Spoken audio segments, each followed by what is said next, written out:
Yeah. All right. Thank you, Sam. That was a little trick coming in right before the final day of Manny's Super Civic Cyber Conversations. It's our series finale, and we are so excited and honored to be here with Tom Perez, the chair of the DNC. And I want to say welcome to you, and also welcome to all the people who are tuning in right now on a weekday. It's 7 o'clock where Tom is in the pouring rain. It's 4 o'clock here in the beautiful, sunny San Francisco. You didn't have to bring that up. It's gorgeous out here. It's beautiful. I'm looking at the gorgeous California sunshine right now. I'm so sorry that you're in Maryland, but you know. Last day of April, so April showers will bring May flowers tomorrow. Okay. Okay. I'll believe it when I see it. I don't know. Amen. How you doing, Tom? What's going on? How's life? Talk to me. Well, I feel very blessed, Manny, because my family and I are safe. We don't have to worry about where our next meal is coming from. And I think about the 30 million Americans who've lost their jobs. Yeah. I was talking to my former chief economist at the Labor Department the other day. And our workforce, the American workforce, is roughly 150 million people. So 20% have lost their jobs in the last 6 weeks because of the coronavirus and the just chronic incompetence of this president. And so I wake up every day, and I guess I would say I'm sad, I'm mad, and I'm glad every single day. I'm sad to see the suffering. Is that from a book? That was from a book. Oh, really? Sad, Glad, and Mad? No, Okay. Is that a Tom Perez original right there? I don't know that I've ever had an original saying, Manny, but I've thought about this a lot. And I think I took a leadership course once, and one of the teachers at the end of it said, "Tell me what you're mad, you're sad, and you're glad about." I love it. I have my son, my youngest son's a senior in high school, and he has a classmate. She's the oldest of four, and her mother just gave birth to their fourth child, and she passed away, childbirth of COVID-19. And they're a really well-respected Ethiopian family. I live near Silver Spring, Maryland, which is near the DC line, and they're the largest Ethiopian population outside of Addis Ababa lives in Silver Spring, Maryland. And I used to represent them when I was served in local government. And I just love the community. Yes. And this just broke my heart. But to show you the character of the community, there was a GoFundMe after people learned of her passing. And I think it's up to $250,000. And so the spirit of the community lives on. And so I'm so sad for her and her family and her child who will never see her mother, and just that abject suffering. And I'm just so, I frankly wake up mad at this president's incompetence, because it's costing us lives, it's costing us millions of jobs. But I'll tell you, I'm glad that there's so many people who are stepping up. It amazes me, the resilience of the American people. I've spent a lot of time recently working on the election in Wisconsin. Great party chair there, a guy named Ben Wickler. Yes, we hosted him at Manny's. It was a huge event. Oh, Ben is a rock star. Great partner. He kind of comes out of central casting of like Democratic party chair from Wisconsin. He's just like loves Wisconsin, loves his Democrats, very like numbers focused. Loved him. Ben is wonderful, and Ben used to be the executive director for MoveOn.org, and very social media savvy, and just a really good partner. And I bring up, you're probably wondering, like, why are you glad in connection with Wisconsin? Well, the Republicans tried to do something that was absolutely horrific. They took this pandemic and they tried to weaponize it in the election in Wisconsin by forcing people to vote, even though they were in the midst of the pandemic. And the pandemic was really focused in Milwaukee and the African-American community. So they went from 180 precincts in Milwaukee to only 5. We filed a lawsuit along with the state party to try to expand absentee voting. Republicans fought it tooth and nail Tony Evers tried to postpone the election for a little while so that we could have a better public health situation. Mm-hmm. Republicans went against that. And here's why they did it. There was a really important state Supreme Court race going on there. And their goal to win was to suppress the vote. Less people showed up, they thought they would win. Well, guess what happened? You know what? We ended up having that election, and our candidate that we were supporting for state Supreme Court not only won, she kicked ass. The last 2 years, those elections were decided by somewhere in the vicinity of 6,000 to 12,000 votes. There was one each in the last 2 Aprils in Wisconsin. This time around, our candidate won by 150,000 votes. Amazing. I'm mad, I'm sad, and I'm glad. I am glad that people in Wisconsin rose up. I am glad that we were able to play a role in turning out. What we did was we ran a really aggressive absentee voter campaign, and again, led by the state party, and we were proud to be a partner with them in that. We both, again, filed that lawsuit, and because of our lawsuit, about 140,000 people who would have otherwise been disenfranchised were able to vote. You know, others would have been able to vote, but the U.S. Supreme Court limited the remedy, and I won't get into the details because I want to focus on what I'm glad about, not what I'm mad about. And what I saw in Wisconsin, you know, the resilience of voters, the resilience of our organizers, I see that everywhere. There's a level of determination right now. There's an acute understanding that this president is in over his head. Yeah. Grossly incompetent. He's not up for the task. His moral compass is non-existent. He's all about himself. And the consequences of his chronic incompetence for our nation are absolutely impossible to overstate. And the level of determination you see everywhere has played itself out in this primary season, and you see the turnout. And you know, if we weren't in the midst of a pandemic, Manny, we'd be talking about the turnout. I mean, New Hampshire had record turnout. Yeah. More than Obama 08. And I mean, you were really? Team Obama, and yes, outperformed Obama. They outperformed Obama. Joe Biden outperformed Obama in South Carolina. More. No. Wait, stop it. Don't lie to me. This is a live interview. You're not supposed to lie, Tom. No, I know. It was a record turnout. Joe Biden outperformed Barack Obama in South Carolina? More people voted in South Carolina in 2020 with Joe Biden and others on the ballot than voted in 2008 with Barack Obama on the ballot. Wow. Well, that makes me seem optimistic for 2020 because if we don't win, I don't know what the hell I'm going to do, honestly. Well, we're going to get to that. We're going to get to that, and we're going to win, and you're going to be responsible or part of the responsible party for it. So, but we're going to get to that in a second. I have questions for you. I want to know about you. You're Mr. Democrat. You're the chair of the DNC. But I have some questions for you about before the DNC. So First, you mentioned Ethiopia, and you and I are very similar in that we worked in order to put ourselves through our education, as well as getting some support from our parents. Right. My first job was I worked at a coffee shop in Little Ethiopia, actually, and so I'm very familiar with the Ethiopian community, Little Ethiopia in Los Angeles. So it is a very incredible community. But I saw that you, in order to put yourself through Brown, one of the jobs you had was you were a trash collector. Mm-hmm. Tell me about that. Well, I'll give you Tom Perez in a nutshell. I was born in Buffalo, New York. I'm the youngest of 5. My parents came to this country because they got kicked out of the Dominican Republic. They got kicked out because my grandfather spoke out against a brutal dictator, a guy named Trujillo, and was declared non grata.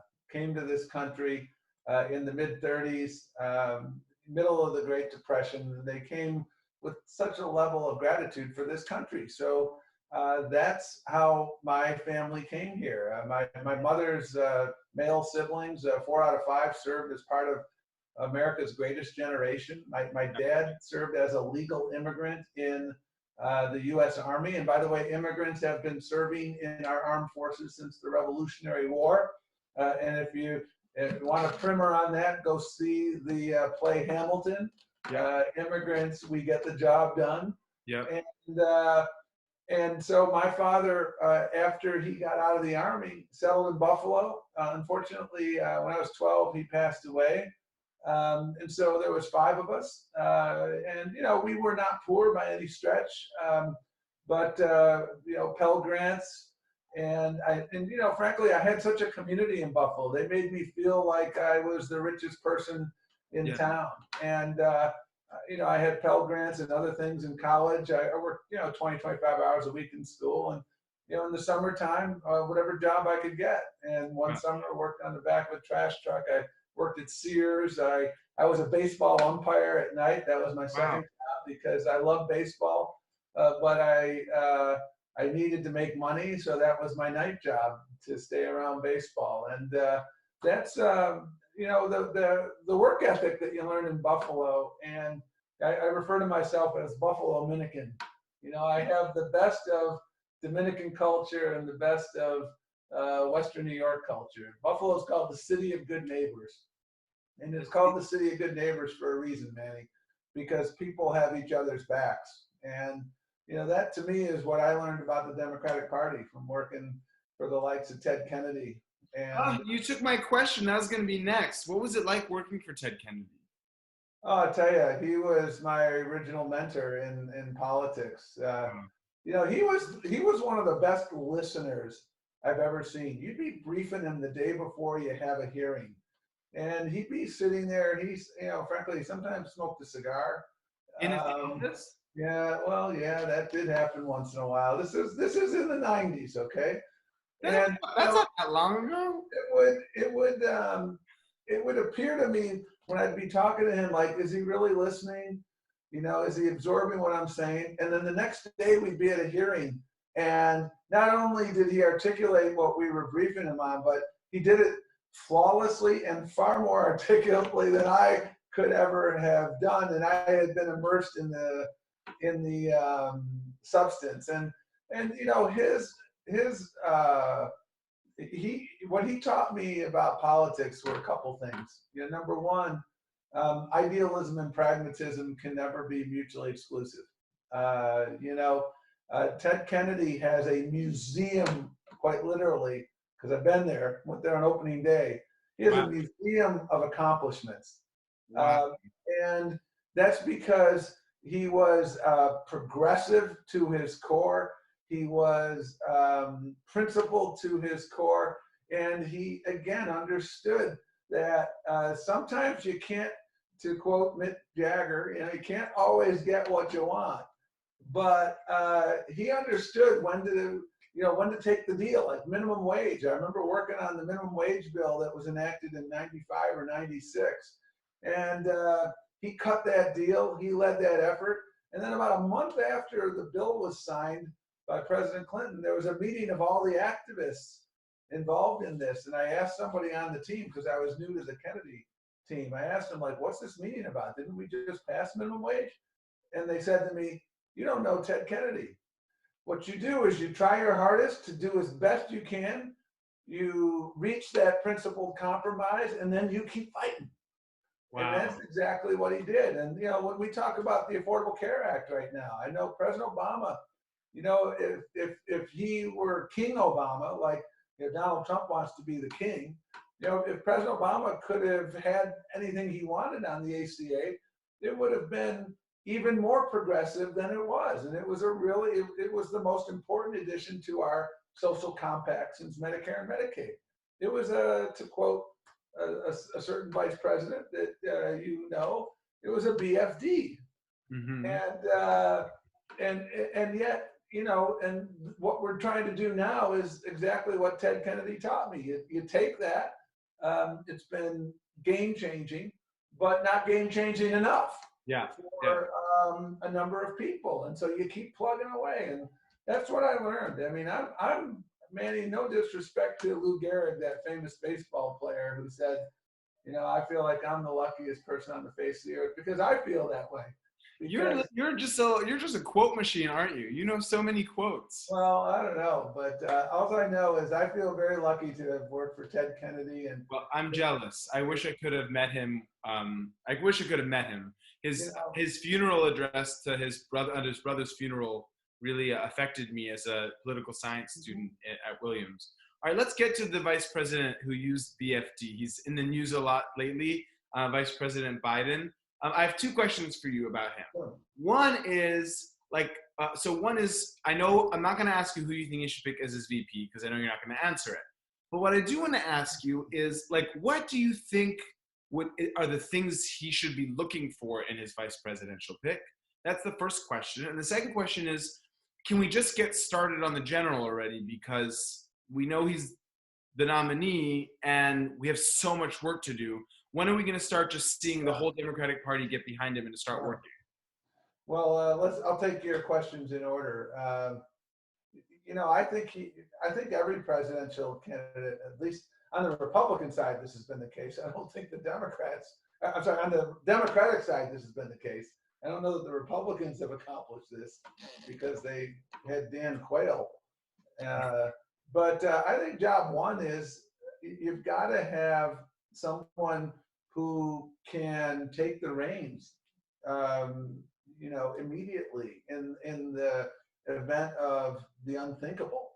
They've got to be able to step up day one. And when Barack Obama picked Joe Biden, there was no doubt that Joe Biden could step in immediately. Yeah. When Bill Clinton picked Al Gore, I mean, Al Gore, had a long history of accomplishment in the United States Senate. I mean, JFK and LBJ, the list goes on. Walter Mondale. So I think that's the first question you ask, and I'm so thrilled that he said early that I'm going to pick a woman. And totally. Oh, that was so great. Because it's not about time; it's long past time. Oh my God, so long past time. And I think it's wonderful, and we really have a deep bench of qualified people, and I'll be thrilled with any of them because I've had the privilege of working. And I don't want to single any of them out, but the vast majority I've worked with in a number of cases really closely. And their moral compass is pointed in the right direction. They understand that income inequality is one of the abiding issues of our time. I think they will complement the vice president in so many ways. And so I'm excited. And I've heard criticism that the vice president isn't bold. That wasn't my experience working in the White House, and I'd love to give you some examples of that. Please. When you announce that I'm going to have a woman on the ticket, I was at the CNN debate. That was a debate that there were no spectators at. I was in the adjoining room from where that was taking place. You should watch the Dana Bash, who's a very good journalist, was the person who asked the question, and her expression when he said his answer was priceless. And I mentioned this to her afterward because I don't think journalists are used to in a debate people making news, and it was almost like she was like, "Did you say what you just said?" And he's like, "Yeah, I did." And that's the Joe Biden I knew. I mean, I was the first cabinet secretary in the history of the United States who was confirmed on a straight party line vote. Yes. And the reason that happened, Manny, is because when I ran the Civil Rights Division, I enforced the laws. We took on predatory lenders. We took on police departments that were violating the law. We advocated for LGBTQ rights in a host of contexts. I'm proud of what I did. You helped fight against stigma for people who had HIV and AIDS. Well, and that's because I think that's a moral imperative as well as a legal imperative. Yeah. And the reason I'm working so hard to get this vice president elected is because I've had a front row seat. What do I miss the most about my old job? Helping people at scale. Yeah. I mean, when we elect Democrats, good things happen to the people we care about. Mm-hmm. And when we lose, you look at the suffering. You look at kids separated from their parents at the border. You look at the unmitigated assaults on immigrants. You look at the unmitigated assaults on women's reproductive health and on science. Yeah. I mean, this has been the worst 4 years that I could imagine, and that's one of the reasons.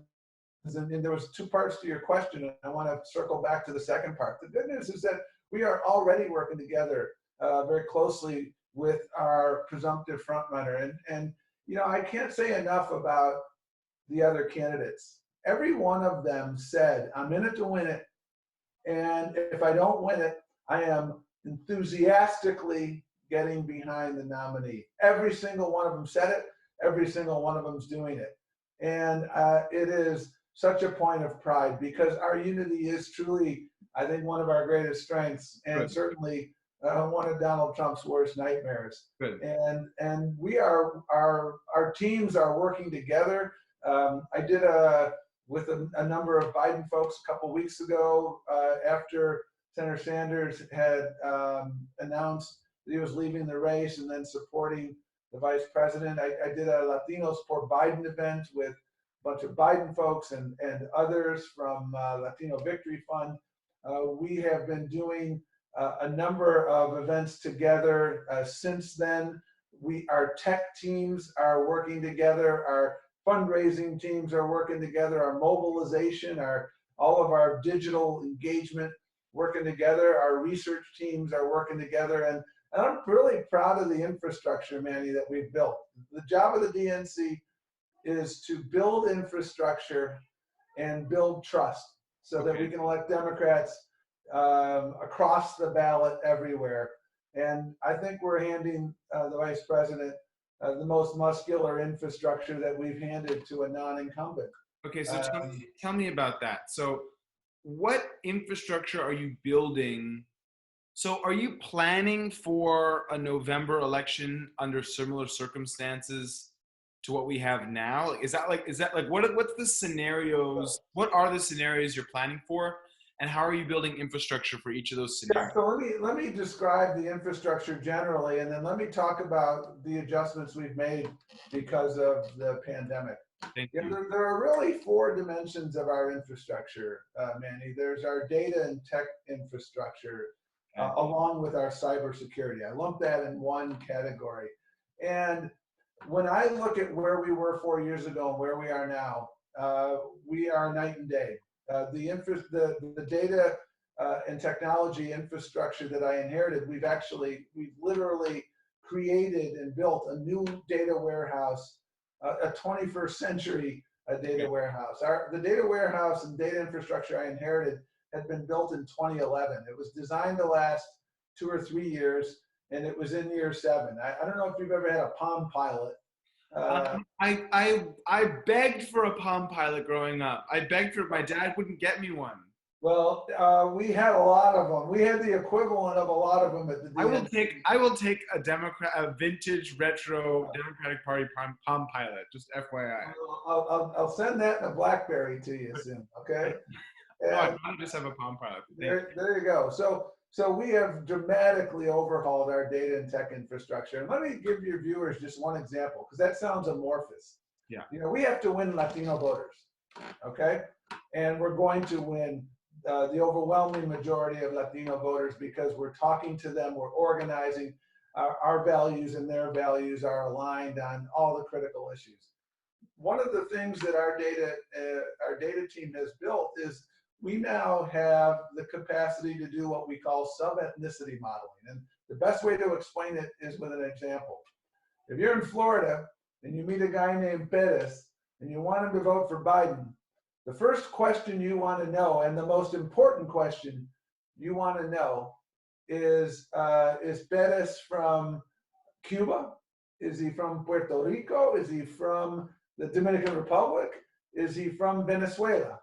Because your persuasion strategy is going to pivot virtually 100% off the answer to that question. If he's from Venezuela, you want to talk about the fact that Donald Trump hasn't done a damn thing for the Venezuelan people. He talks tough about Maduro, but if he really cared, he would have enacted temporary protected status for tens of thousands of Venezuelans. He could do Yep. that right now with a stroke of a pen. Save a Joe lot of Biden would lives. do that.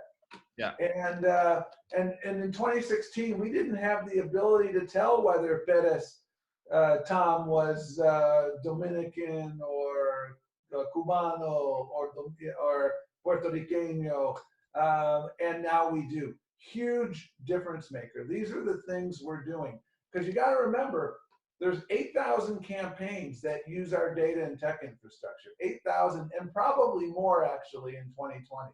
Might be closer to 9,000. So when our infrastructure is strong, we help candidates across the ballot. So that's one dimension of infrastructure. Then there's organizing. And this is an example of where the moment has certainly necessitated adjustments. You know, we're not knocking on doors right now, but over the last 6 weeks, Manny, we've trained 7,000 organizers digitally. 7,000, and roughly half of them are in the key battleground states.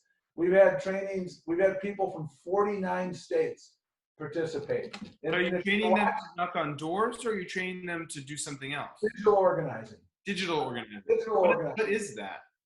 Digital organizing is, well, how did we win in Wisconsin in the middle of a pandemic?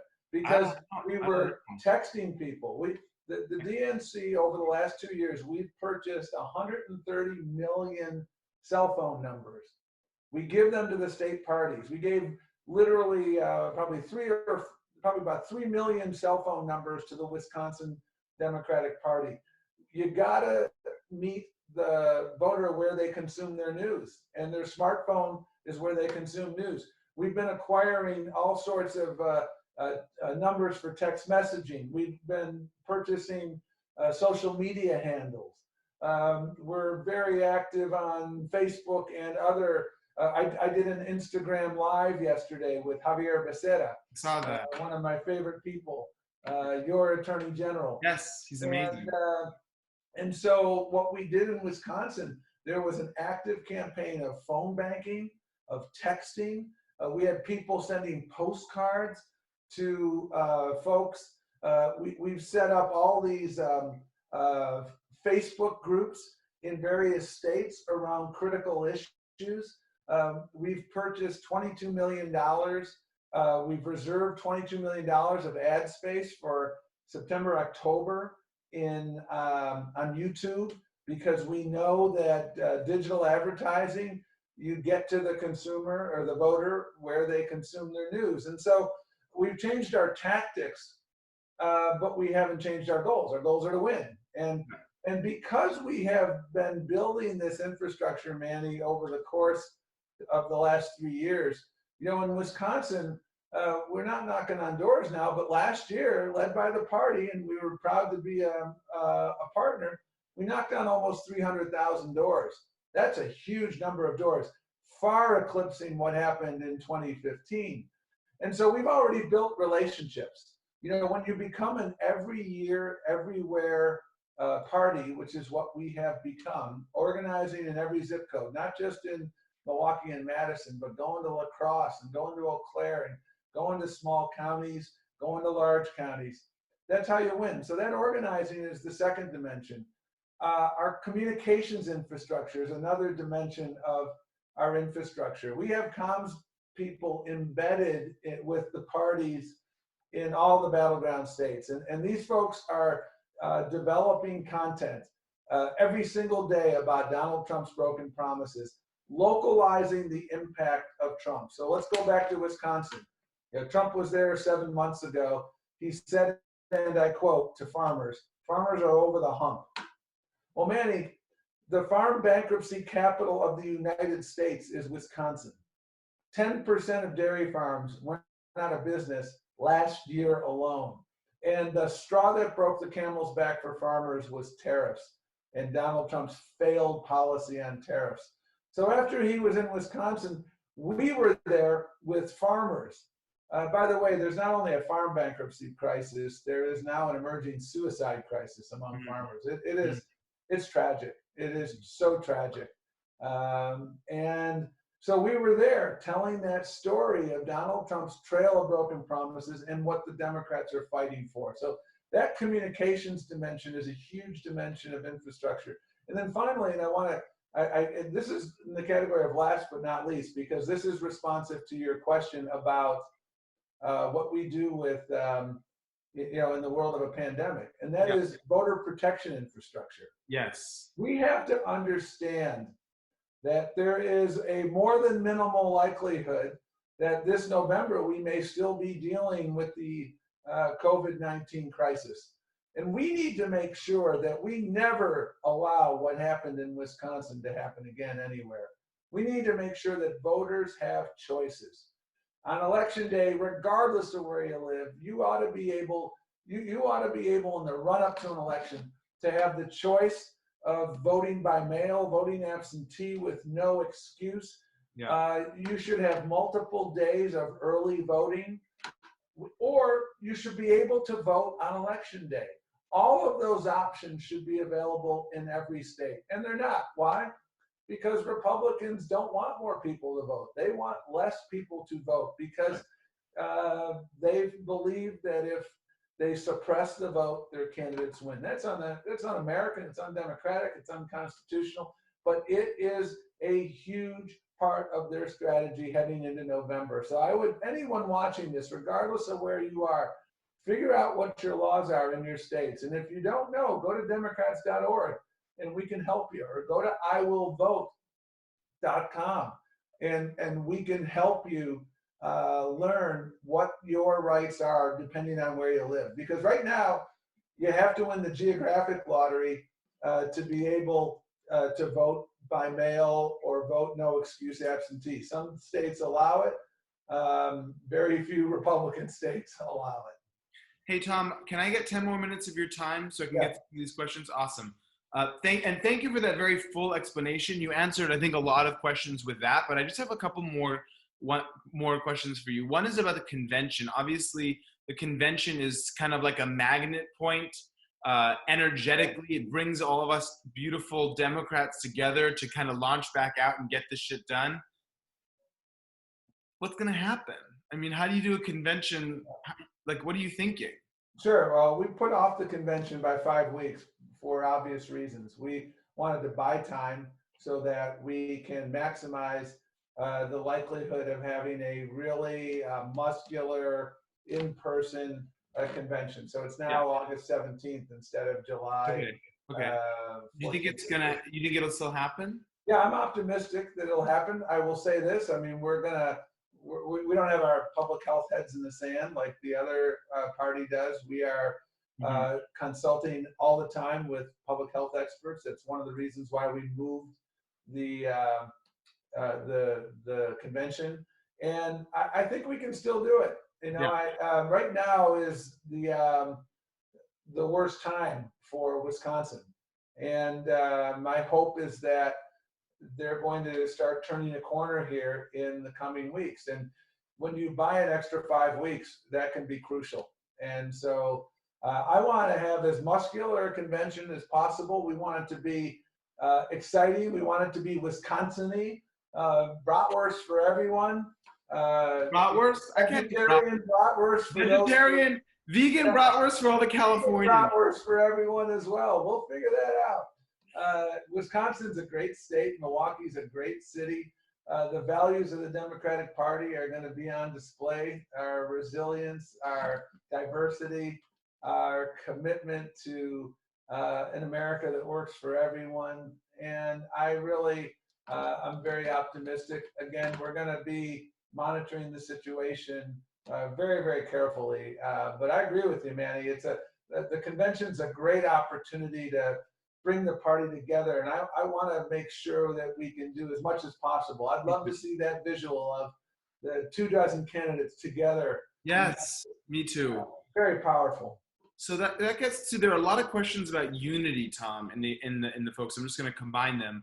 Basically, it's good to hear that you're encouraged that the other candidates are getting behind Joe Biden. Of course, it was such a wide primary field. Are you worried at all about such a large party people not unifying appropriately behind this candidate? Well, there are three reasons, Manny, why I feel optimistic about our unity. Number one is Donald Trump. I mean, Yeah. Donald Trump is the specter of 4 more years of Donald Trump is more than Don't even anyone say it. can I handle. can't even hear it. Yeah. I mean, and we can't afford that. Oh, We will lose more lives. We will lose so much. That is undeniably a unifying force. Number two, the character of the candidates. Every one of them, as I said, took a pledge to support the winner and to support the winner with enthusiasm. And Senator Sanders, people have asked, will Sanders supporters come forward? And I think the answer is they will. We've been working very closely with the Sanders campaign. And we started, you remember I said at the outset, my job is to build infrastructure and build trust. mm-hmm. The trust building began in my campaign for DNC chair. 30 seconds into my tenure, and I'm not exaggerating, it might have been 60 seconds, but it wasn't 90. I asked Keith Ellison, my good friend, Congressman, now Attorney General from Minnesota, to join me because Keith and I are good friends. We had dinner a week or so before the election. We knew that one of us was going to come in first and one of us was going to come in second. And we also knew that it wasn't about us. It was about bringing the party together. So we started this early. When we made the rules for the 2020 cycle, when we limited the power of superdelegates, we did that together. Senator Sanders' people were not only at the table, they were exceedingly constructive. And Senator Sanders himself has said to me privately, and he has said publicly, that the DNC has treated him fairly. They were at the table. The rules that govern this cycle were rules that Senator Sanders had a really important and constructive role in making. And so having a different, and again, 2016, the DNC fell short in so many ways in that area. Yeah. And so that's a big difference. And then finally, I said there were three things. The vice president and Senator Sanders have a very strong working relationship. Their teams are working together. We are coming together. You have seen Senator Sanders may not be in the race anymore, but I'll tell you, he's not out of the fight. And thank God for that. He has had such a remarkably important impact on American politics. And you see his fingerprints on so much of the platform. Yes. You see his fingerprints on so much of what we will be doing moving forward. You'll see it in Joe Biden's commitment to making higher ed more affordable. The vice president announced that he was going to be advocating to lower the Medicare eligibility age from 65 to 60. That is very much in consultation with the Sanders campaign and the values that they were fighting for. So I'm really optimistic moving forward. And when you look at the polling from the early primary states that we had, an overwhelming percentage of folks said, I'm going to support the winner. Now, make no mistake about it, I take no vote for granted. We are not entitled to anyone's vote who's watching this. We have to earn your vote. Yeah. And that's why, like a number of the people we're hiring right now are from all of the campaigns, all of them. Because we want everybody to be part of this team that's going to lead to victory. That was the vice president's directive as well. I want my team to be reflect the diversity of all the folks who are running for president. So it's exciting to see this develop. I really do believe that we have an acute understanding that what unites us far outweighs what our differences are. And that's why I'm very optimistic moving forward, understanding that we have work to do. And trust, earning trust is a timeless journey. Beautiful. Thank you for that. Francis and Fima both ask if you're worried about Justin Amash and the Libertarian Party. Well, I think I can't control whether he gets in or doesn't. I think there's an argument to be made that if he got in, he might end up taking more votes from Trump, quite frankly. But I'll tell you one of the things that we asked all the candidates who were running on the Democratic side was to make sure they took a pledge to support the winner and not to run as a third party. And they all did it instantaneously. Great. And that's again the unity you see here. I mean, you look Do you at think some. the Greens? Do you think the Greens are going to take stuff away from the Democrats like they did in 2016?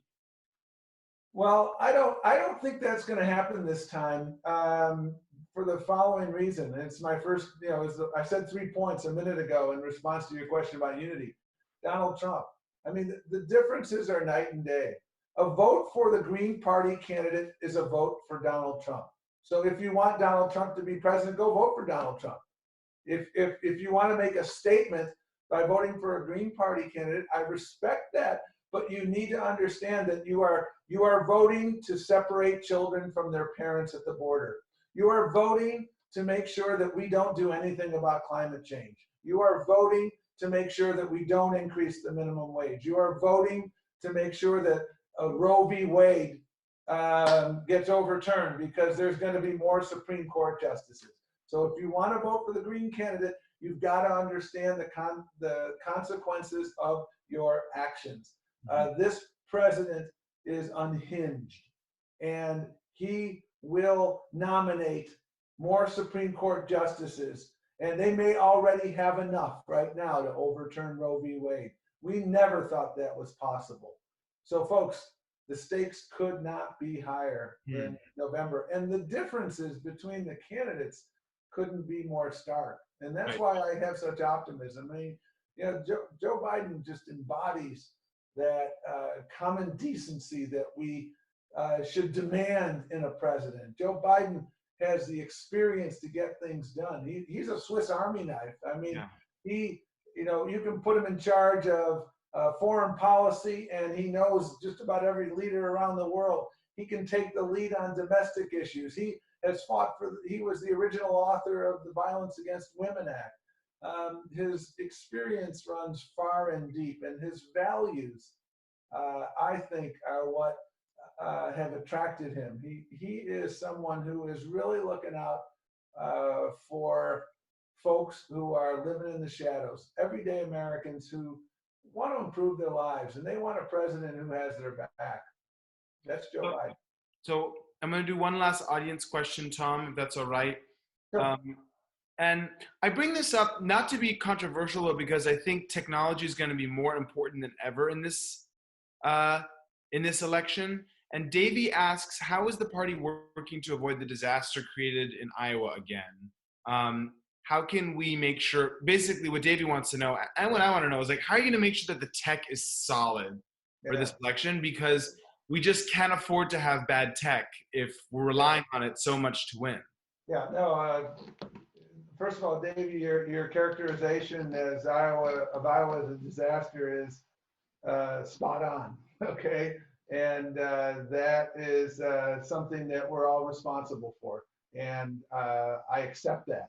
And we learned from that. And when we went to Nevada, we were able to carry out that very critical caucus without any substantial incidents. And so we got through it.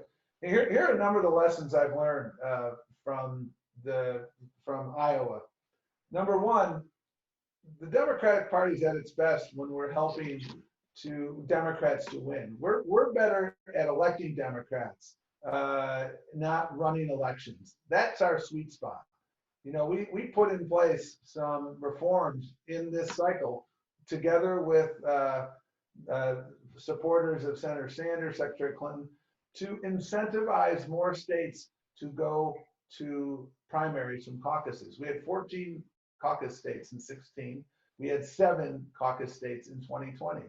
And in Washington State, where they moved to a primary, they saw a 10-fold increase in turnout.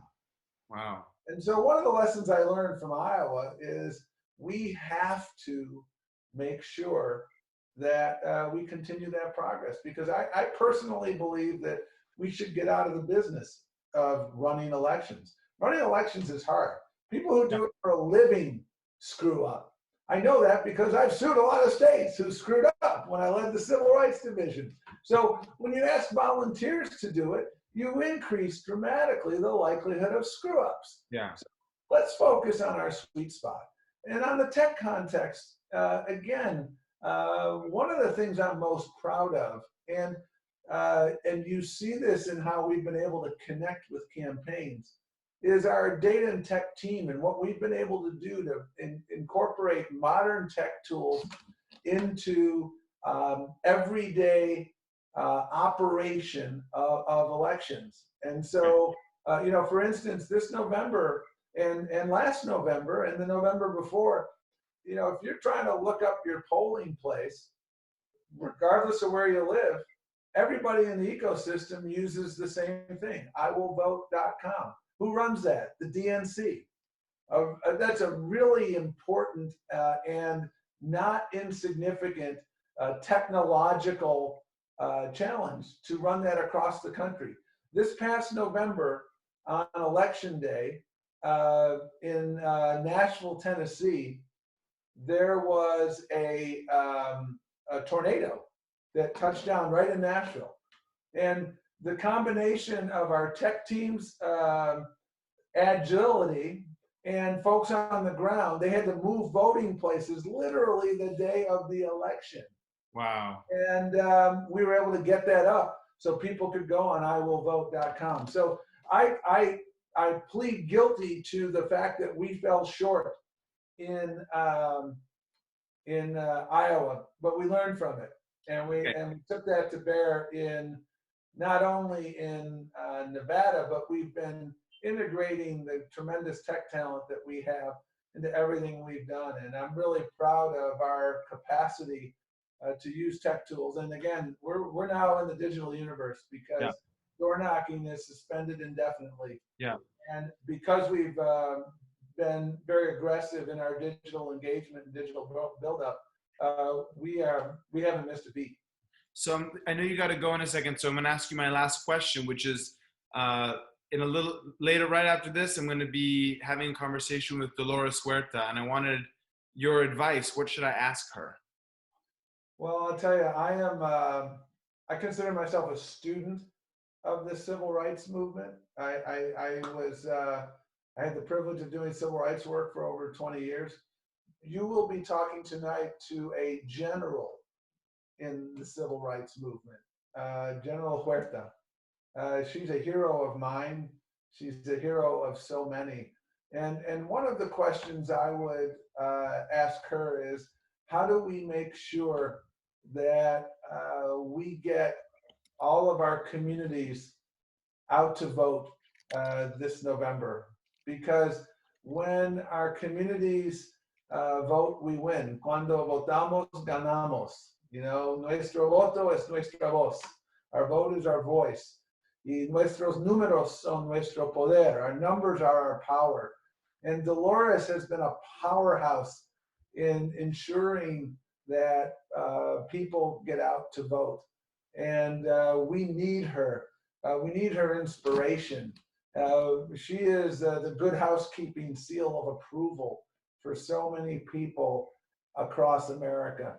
And so I hope you can ask her for her advice on how we make sure that our communities vote, because it's indispensable in Arizona and Florida and North Carolina, across America.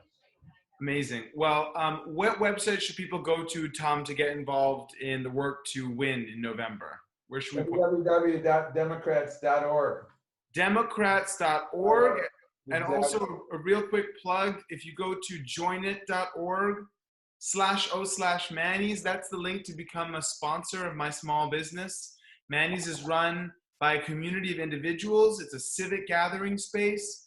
And we're asking everyone on this call to consider joining us and going to joinit.org/o/Manny's to become a sponsor of Manny's and to support my small business to help us make it through this very, very difficult time and help us continue to provide this civic programming for everyone at whatever cost is available to them. So please consider becoming a sponsor. Please tag us at Welcome to Manny's, tag Tom at Tom Perez and at Democrats and the Democratic Party. Tom, thank you so much for this conversation and for your time and your leadership.